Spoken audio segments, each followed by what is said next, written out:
Hello friends, আলমা মেটার চ্যানেলে তোমাদের সকলকে স্বাগত। আজ আমরা স্পেশাল 25টা জিকে প্রশ্ন প্র্যাকটিস করব, যার মধ্যে 5টা কারেন্ট অ্যাফেয়ার্স থাকবে, খুবই ইম্পর্টেন্ট কারেন্ট অ্যাফেয়ার্স। তো ভিডিওটা শেষ পর্যন্ত দেখো, এটাই রিকোয়েস্ট করব। যারা এখনও সিরিয়াসলি নিচ্ছ না এবং ভিডিও ফুল দেখছো না, তাদের উদ্দেশ্যে বলি যে কিছুদিনের মধ্যেই পরীক্ষার ডেট ঘোষণা হয়ে যাবে, তখন কিন্তু টাইম পাবে না। তাই এখন থেকেই প্রিপারেশন নাও। যদি ভিডিও দেখতে না ভালো লাগে তাহলে বই নিয়ে বসো, বইয়ের থেকে পড়াশোনা করো, এটাই রিকোয়েস্ট করব। চলো, প্রথম প্রশ্ন আজকে দেখব, বিজয় হাজারে ট্রফি 2021-তে চ্যাম্পিয়ন কে হয়েছে? বিজয় হাজারে ট্রফি 2021-এ চ্যাম্পিয়ন হয়েছে মুম্বাই। মুম্বাই হয়েছে চ্যাম্পিয়ন। আর রানার্স আপ কে হয়েছে?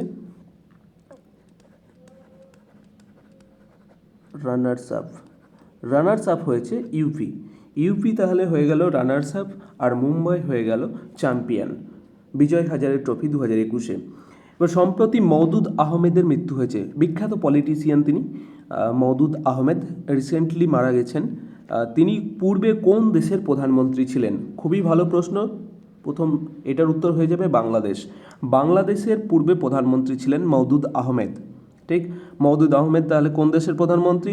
বাংলাদেশের, সম্প্রতি মারা গেছেন। পরের প্রশ্ন, নগুয়েন জুয়ান ফুক সম্প্রতি কোন দেশের রাষ্ট্রপতি নির্বাচিত হয়েছেন? নগুয়েন জুয়ান ফুক কোন দেশের রাষ্ট্রপতি নির্বাচিত হয়েছেন? সঠিক উত্তর হয়ে যাবে ভিয়েতনাম। ভিয়েতনামের 97% ভোট পেয়েছেন নগুয়েন জুয়ান ফুক। তো নামটা খুব ইম্পর্টেন্ট, নগুয়েন জুয়ান ফুক ভিয়েতনামের রাষ্ট্রপতি নির্বাচিত হয়েছেন। পরের প্রশ্ন, 93তম অস্কারে শ্রেষ্ঠ চলচ্চিত্র হিসাবে কোনটি পুরস্কৃত হয়েছে? সঠিক উত্তর হয়ে যাবে নোমাডল্যান্ড। নোমাডল্যান্ড যে মুভিটা রয়েছে সেটা শ্রেষ্ঠ চলচ্চিত্র হিসাবে পুরস্কৃত হয়েছে। দেখো, আমার একটা অস্কারের ওপর ডেডিকেটেড ভিডিও রয়েছে, সেইটা দেখে নিতে পারো। তাহলে পরে অস্কারে শ্রেষ্ঠ পরিচালক, শ্রেষ্ঠ অভিনেতা, শ্রেষ্ঠ অভিনেত্রী সবগুলো কিন্তু কভার হয়ে যাবে। 8-10 মিনিটের হয়তো ভিডিও রয়েছে, সেটা দেখে নিও। পরের প্রশ্ন দেখব, 51তম দাদাসাহেব ফালকে পুরস্কারে কে ভূষিত হয়েছেন? 51তম দাদাসাহেব ফালকে পুরস্কার, দেখো 51তম যে কথাটা নিয়েছি এটা কিন্তু মাথায় রাখতে হবে। রিসেন্টলি বলবে 2021 সালে যে পুরস্কার দেওয়া হয়েছে সেটা কততম দাদাসাহেব ফালকে পুরস্কার। এই রকম প্রশ্ন অনেকবার পশ্চিমবঙ্গ পরীক্ষায় এসেছে, আর এসএসসিতে তো আসেই, সেটা নিয়ে বলার কিছু নেই। তো এই বছর 2021 সালে যে দাদাসাহেব পুরস্কার দেওয়া হয়েছে সেটা 51তম দাদাসাহেব ফালকে পুরস্কার। সেই দাদাসাহেব ফালকে পুরস্কারের শেষ অভিনেতা, মানে কাকে পুরস্কার প্রদান করা হয়েছে? সঠিক উত্তর হয়ে যাবে রজনীকান্ত। রজনীকান্ত সাউথ ইন্ডিয়ান মুভির বিখ্যাত স্টার। আশা করি রোবট সিনেমা অনেকেই দেখেছো, বেশিরভাগ জনই দেখেছো। তো সেই রোবট সিনেমার অভিনেতা রজনীকান্ত নর্থ ইন্ডিয়ারও বহুত মুভি করেছেন, প্রায় 150-এর উপর সিনেমা তৈরি করেছেন। তো এখান থেকে আরেকটা আমরা পয়েন্ট জানবো যে দাদাসাহেব ফালকে পুরস্কার প্রথম কবে দেওয়া শুরু হয়? 1969 সালে। 1969 সালে প্রথম দাদাসাহেব ফালকে পুরস্কার দেওয়া হয়েছিল। দাদাসাহেব ফালকেকে বলা হয়, যার নামে দেওয়া হচ্ছে, তিনি হলেন ভারতের ফিল্ম ইন্ডাস্ট্রির জনক। পরের প্রশ্ন, পারদ কত তাপমাত্রায় কঠিন হয়ে যায়? পারদ হলো একমাত্র ধাতু যেটা সাধারণ তাপমাত্রায়, নর্মাল রুম টেম্পারেচার যেটা, সেটাতে তরল অবস্থায় থাকে। এই তরল অবস্থা থেকে কঠিন করতে গেলে টেম্পারেচার কত করতে হবে? -39 ডিগ্রি সেলসিয়াস নিয়ে যেতে হবে। -39 ডিগ্রি সেলসিয়াস তাপমাত্রায় পারদ কঠিন হয়ে যায়, তরল থেকে কঠিনে পরিণত হয়। পরের প্রশ্ন, ফেসবুকের প্রধান কার্যালয় কোথায় অবস্থিত? ফেসবুকের প্রধান কার্যালয় বা হেডকোয়ার্টার কোথায় অবস্থিত? ক্যালিফোর্নিয়ায় অবস্থিত। আজকে তোমাদের হোমওয়ার্ক, যে এই ফেসবুকের সিইও, চিফ এক্সিকিউটিভ অফিসারের নাম কি? এটা তোমরা অবশ্যই কমেন্ট বক্সে কমেন্ট করে জানাবে। দেখো, খুব ইজি কোশ্চেন, আশা করি সকলেই জানো। তো কমেন্ট বক্সে কমেন্ট করে জানাবে। আর ফেসবুক তো মনে হয় ইউজ করে না এরকম ব্যক্তি খুব কম আছে, অন্তত একটা আইডি অন্তত আছেই। তো যাই হোক, ফেসবুকের সিইও বর্তমানে কে রয়েছেন সেটা অবশ্যই তোমরা কমেন্ট বক্সে কমেন্ট করে জানাবে। এটাই আজকে তোমাদের হোমওয়ার্ক। পরের প্রশ্ন দেখব, সুপারি কাটার জাঁতি কোন প্রকারের লিভার? দেখো, সুপারি কাটার জাঁতি দেখতে অনেকটা এইরকম, এখানে একটা আলম্ব থাকে, এই মাঝের অংশটাই সুপারি দেওয়া হয়, আর এইটা এরকম হাতল থাকে। এই হাতল দুটো ধরে চেপে দেওয়া হয় এবং এই মাঝের সুপারিটা কেটে যায়। ঠিক এখানে একটা লাস্টের আলম্ব বিন্দু থাকে। লাস্টে যদি আলম্ব বিন্দু থাকে এবং কার্যবস্তু যদি মাঝে থাকে, তাহলে সেই ধরনের লিভারকে আমরা বলি দ্বিতীয় শ্রেণীর লিভার। তাহলে সঠিক উত্তর হয়ে যাচ্ছে আমাদের দ্বিতীয় শ্রেণীর লিভার। সুপারি কাটার জাতি দ্বিতীয় শ্রেণীর লিভার। পরের প্রশ্ন, রেডিয়াম কে আবিষ্কার করেন? রেডিয়াম আবিষ্কার করেন Marie Curie. Marie Curie radium আবিষ্কার করেন। মেরি কুরি আরেকটা আবিষ্কার করেছিলেন, মেরি কুরি আর তার হাজব্যান্ড পিয়ের কুরি দুজন মিলে, সেইটা হলো পোলোনিয়াম।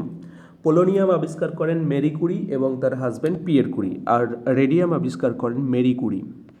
মেরি কুরি হলেন একমাত্র বিজ্ঞানী যিনি ফিজিক্স এবং কেমিস্ট্রি দুটো থেকেই নোবেল পুরস্কার পেয়েছেন। প্রকৃতিতে প্রাপ্ত অ্যামাইনো অ্যাসিডের সংখ্যা কত? খুব ভালো প্রশ্ন। প্রকৃতিতে প্রাপ্ত অ্যামাইনো অ্যাসিডের সংখ্যা হলো 20টি। 20টি অ্যামাইনো অ্যাসিড রয়েছে নেচারে। পরের প্রশ্ন, ছত্রাক দ্বারা সৃষ্ট রোগ কোনটি? এখানে একটু ব্যাখ্যা করতে হবে।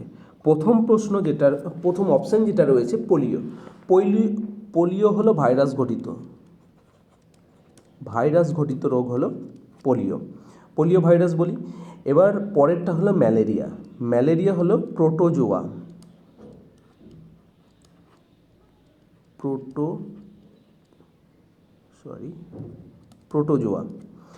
আর ডার্মাটাইটিসটা ছেড়ে দিচ্ছি, লাস্টেরটা দেখি। কলেরা হলো এক প্রকার ব্যাকটেরিয়া। ম্যালেরিয়ার যে প্রোটোজোয়া সেটা হলো প্লাজমোডিয়াম ভাইভ্যাক্স। কলেরার যে ব্যাকটেরিয়া সেটা হলো ভিব্রিও কলেরি। আর পোলিও মাইলেটিস ভাইরাস।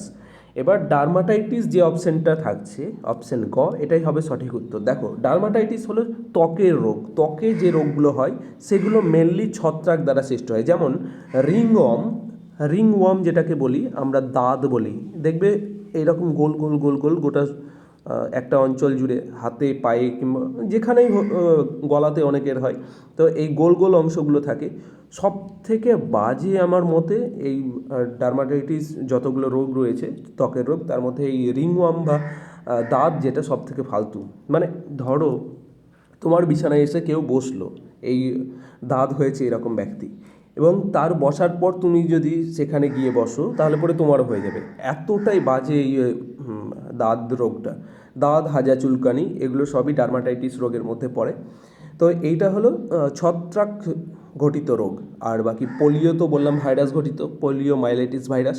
ম্যালেরিয়া হলো প্রোটোজোয়া ঘটিত, প্রোটোজোয়ার নাম কি? Plasmodium vivax. কলেরা হলো ব্যাকটেরিয়া ঘটিত রোগ, যার সেই ব্যাকটেরিয়ার নাম হলো ভিব্রিও কলেরি।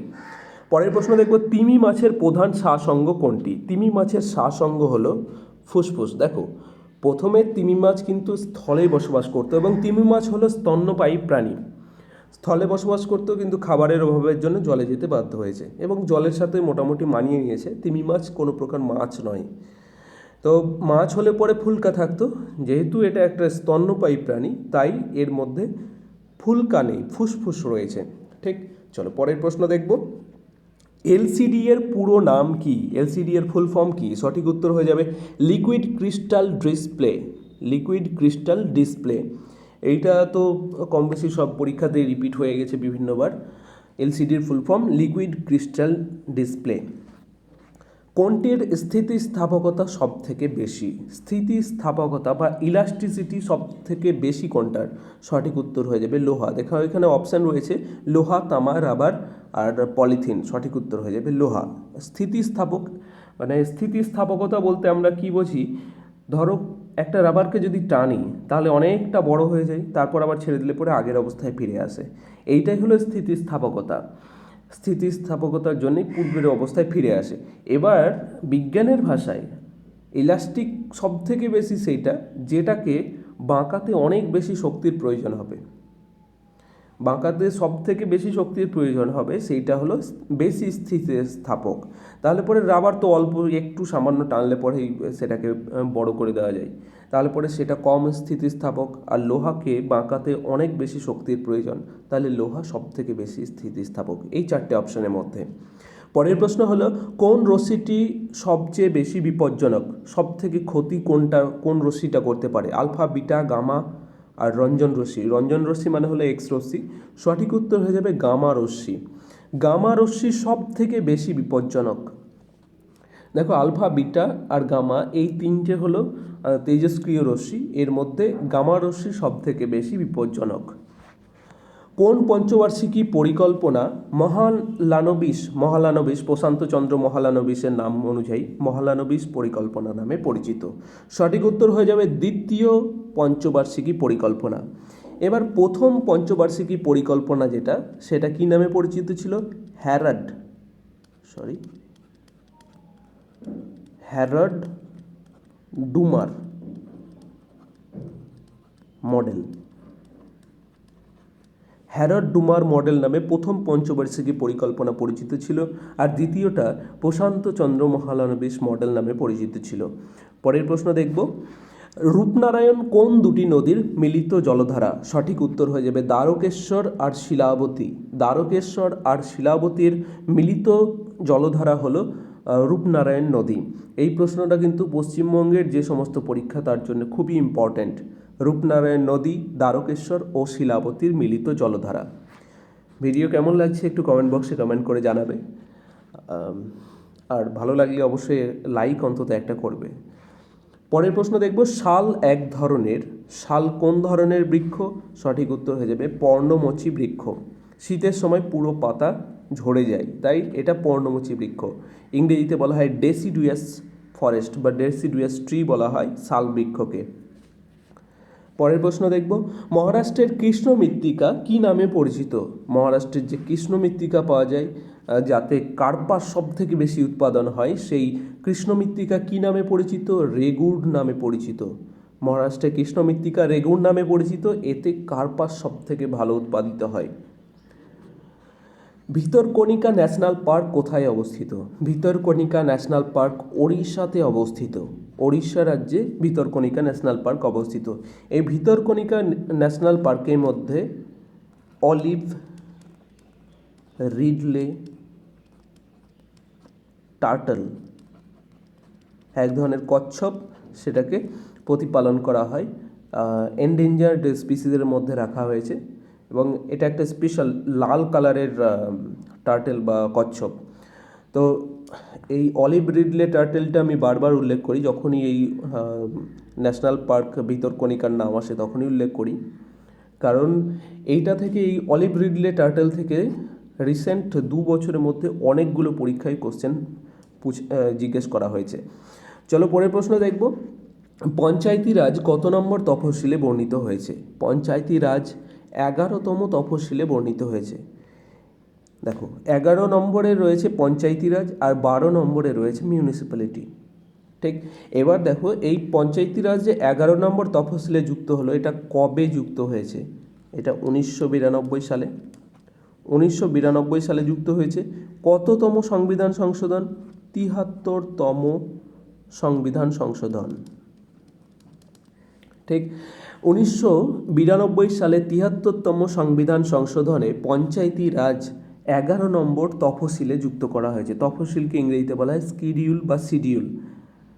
পরের প্রশ্ন দেখব, হাইকোর্টের বিচারকদের অবসরের বয়স কত? মানে রিটায়ারমেন্ট এজ কত হাইকোর্টের বিচারকদের? সঠিক উত্তর হয়ে যাবে 62 বছর। যদি এটা সুপ্রিম কোর্টের হতো তাহলে হয়ে যেত 65 বছর, আর হাইকোর্টের বিচারকদের অবসর বা রিটায়ারমেন্টের এজ হলো 62 বছর। রাইটার্স বিল্ডিংয়ে যে অলিন্দ যুদ্ধ হয়েছিল, সেই অলিন্দ যুদ্ধ কবে হয়েছিল? এই অলিন্দ যুদ্ধের সাথে 3 জন বিখ্যাত শহীদের নাম জড়িত। বিনয় বাদল দীনেশ, যাদের নামে বিবাদী রোড নাম রাখা হয়েছে, সেই বিবাদী রোড এই বিনয় বাদল দীনেশের নামে রাখা হয়েছে। তারা এই একই দিনে এই রাইটার্স বিল্ডিংয়ে অলিন্দ যুদ্ধে মারা গিয়েছিলেন, শহীদ হয়েছিলেন। সেই রাইটার্সের যে অলিন্দ যুদ্ধ, সেটা কবে হয়েছিল? সঠিক উত্তর হয়ে যাবে 1930 সালে। 1930 সালে রাইটার্সে অলিন্দ যুদ্ধ হয়েছিল। মায়ের দেওয়া মোটা কাপড় মাথায় তুলে নে রে ভাই গানটি কে রচনা করেন? সঠিক উত্তর হয়ে যাবে রজনীকান্ত সেন। রজনীকান্ত সেন এর রচনা হলো মায়ের দেওয়া মোটা কাপড় মাথায় তুলে নে রে ভাই। এটা কোন আন্দোলনের সময় করা হয়েছিল? বয়কট স্বদেশী আর বয়কট যে আন্দোলন, স্বদেশী বয়কট। ব্রিটিশের যে সমস্ত বিদেশি জিনিসপত্র সেগুলোকে বয়কট করো, আর স্বদেশি যে জিনিসপত্র সেগুলোকে গ্রহণ করো। তার পরিপ্রেক্ষিতে এই গান তৈরি করা হয়েছিল যে মায়ের দেওয়া মোটা কাপড় মাথায় তুলে নেড়ে ভাই। গানটি রচনা করেন রজনীকান্ত সেন। কখন স্বদেশী আন্দোলন কবে শুরু হয়? 1905 সালে বঙ্গভঙ্গের সময় শুরু হয় স্বদেশী আন্দোলন, সেই সময় এই গানটা রচনা করা হয়। পরের প্রশ্ন দেখব, আজকে এটাই লাস্ট প্রশ্ন। তঙ্কা বা টঙ্কা ও জিতল কে প্রচলন করেন? টঙ্কা আর জিতল দুটো মুদ্রার নাম, সেই মুদ্রা কে প্রচলন করেন? সঠিক উত্তর হয়ে যাবে ইলতুৎমিশ। সুলতান ইলতুৎমিশের সময়কালে টঙ্কা ও জিতল মুদ্রার প্রচলন হয়। দেখো, এই ইলতুৎমিশ হলো সুলতানি সাম্রাজ্যের প্রকৃত প্রতিষ্ঠাতা। ইলতুৎমিশকে বলা হয় সুলতানি সাম্রাজ্যের প্রকৃত প্রতিষ্ঠাতা। তাঁর আমলেই চালু হয় টঙ্কা ও জিতল নামক মুদ্রা। আশা করি অনেক কিছু শিখতে পেরেছো। কেমন লাগলো ভিডিও অবশ্যই কমেন্ট বক্সে কমেন্ট করে জানাবে। Thank you.